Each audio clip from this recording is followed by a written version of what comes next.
The first rule, which is kind of a comical rule, is stand up straight with your shoulders back. You want to present yourself to the world in a manner that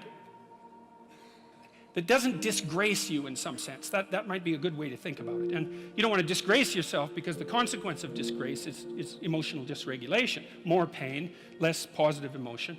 And so the best way to present yourself is to stand up forthrightly and to stretch out, and to occupy some space, and to you make yourself sort of vulnerable by doing that, because you open up the front of your body, right? But it's a sign of confidence, and that way people are most likely to give you the benefit of the doubt.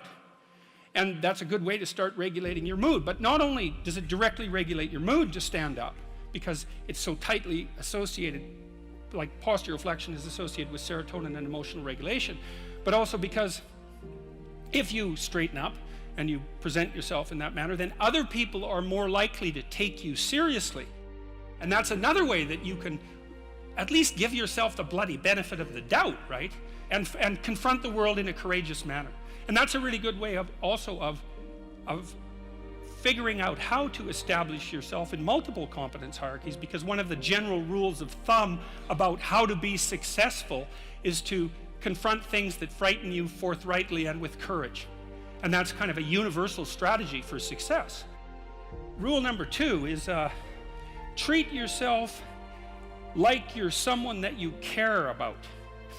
You should figure out how you would like to be treated, like you were taking care of yourself, not how you would like people to respond to you. It's more important than that. It's like, imagine you had a child that you really cared for, and someone said, well, people will treat this child exactly like you want them to, but you have to figure out what that is. And so then you'd have to sit down for like a month and you'd think, okay, well, how do you want your child to be treated? You don't want everyone just to be nice to him, you want people to challenge him, and you want people to discipline him, and you want people to tell him when he's wrong. It's like, you don't just want everyone to be nice. That's pathetic. It's pathetic.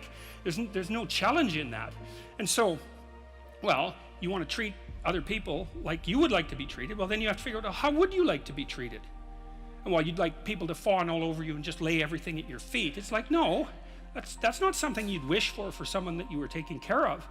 And then there's an additional problem, which is it's often the case that people will treat other people better than they treat themselves.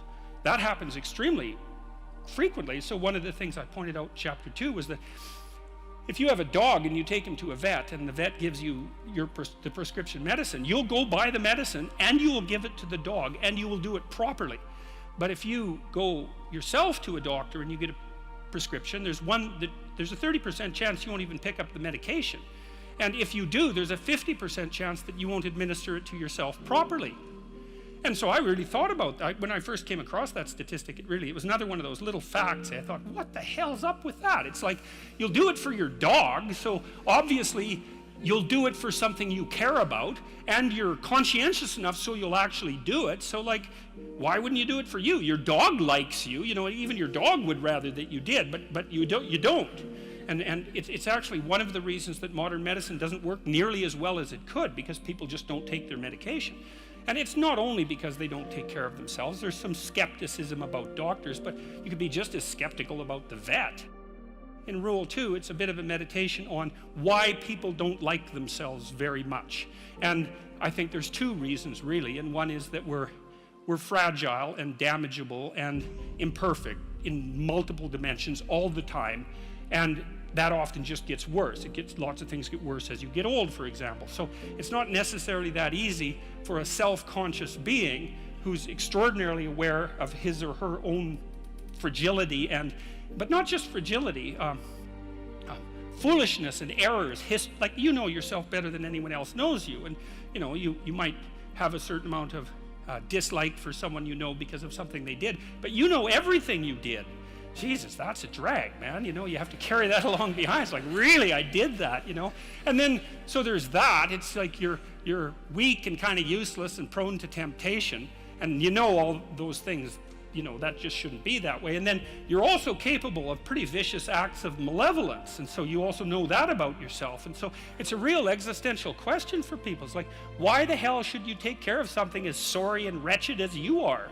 And that's really what the chapter is about. It's because the answer in the chapter is, yeah, you know, you're, first of all, yes, you're pretty useless and terrible, but so is everyone else, and that's actually an existential problem, right? And what I mean by that, it's a problem that every human being has always had and always will. So it's not just you, it's a universal problem.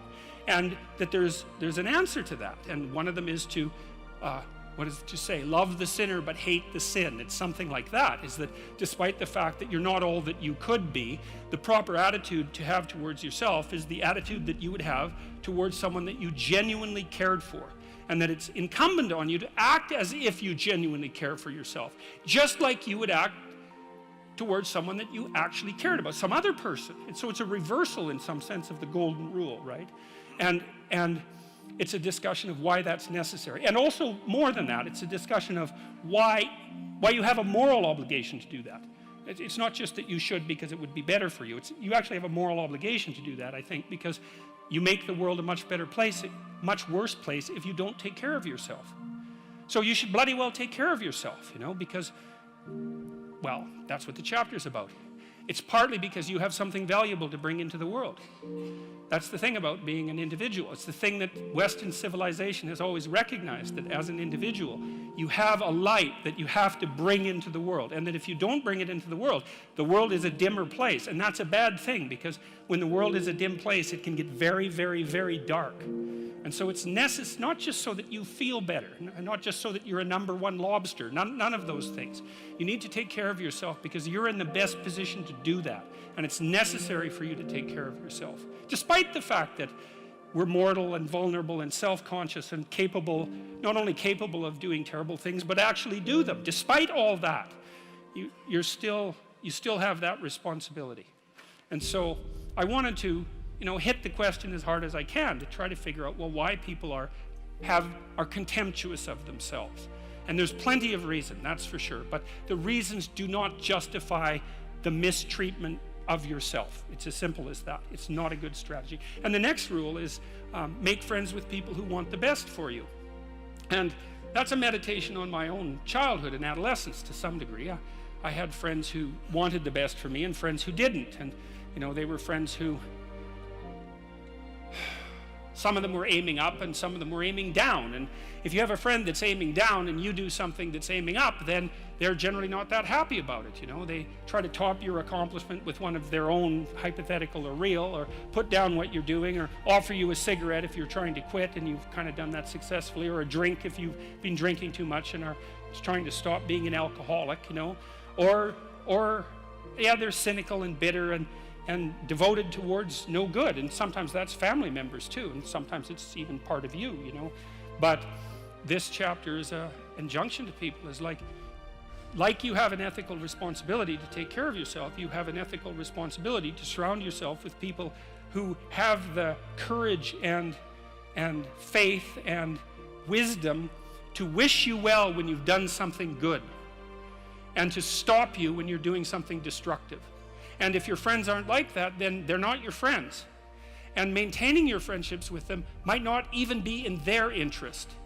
Number 4 is compare yourself to who you were yesterday, not to who someone else is today.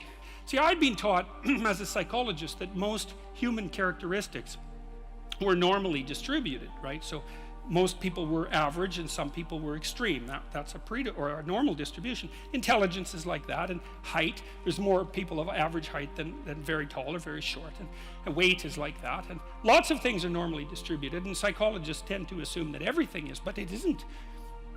Creative products are distributed in a Pareto distribution, and that's a whole different thing, and it's really important to know this. It's another fundamental fact, the knowledge of which can sort of transform the way you conceptualize, let's say, the political landscape. So here's an example of the Pareto distribution. You know, there's a rule of thumb that if you run a company, that 20% of your employees do 80% of the work, or that 20% of your customers are responsible for 80% of your sales, or that 20% of them are responsible for 80% of the customer service calls. Same thing, but that's not exactly the rule. The rule is worse than that. The rule is, in a given domain, the square root of the number of people operating in that domain do half the productive work. So you think, well, you have 10 employees, 3 of them do half the work. It's like, yeah, okay. What if you have 100 employees?